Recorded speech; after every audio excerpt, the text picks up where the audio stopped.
నిర్మల్ జిల్లా బాసరలోని జ్ఞాన సరస్వతి ఆలయంలో వసంత పంచమి వేడుకలు వైభవంగా జరుగుతున్నాయి. అమ్మవారి జన్మదిన సందర్భంగా 108 కలశాల జలాలతో అభిషేకం చేశారు. పద్మశాలి సంఘం తరపున అందజేసిన చేనేత పట్టు వస్త్రాలతో అలంకరణ చేసి ప్రత్యేక పూజలు నిర్వహించారు.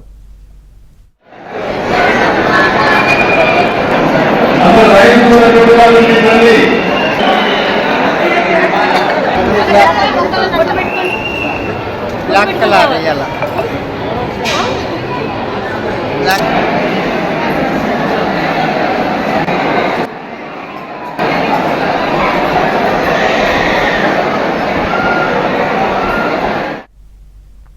అభిషేక సేవలో ముధోల్ ఎమ్మెల్యే రామారావు పటేల్ పాల్గొన్నారు. అమ్మవారి సన్నిధిలో చిన్నారులకు అక్షరాభ్యాసం చేయిస్తే ప్రయోజకులవుతారనే నమ్మకంతో తెలుగు రాష్ట్రాల నుంచే కాకుండా మహారాష్ట్ర నుంచి భక్తులు అధిక సంఖ్యలో తరలివచ్చారు.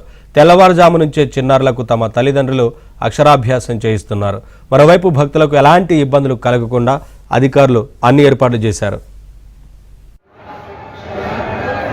అందరూ నమస్కారం చేయండి. అమ్మవారికి ఎవరు మాట్లాడద్దు 10 నిమిషాలు.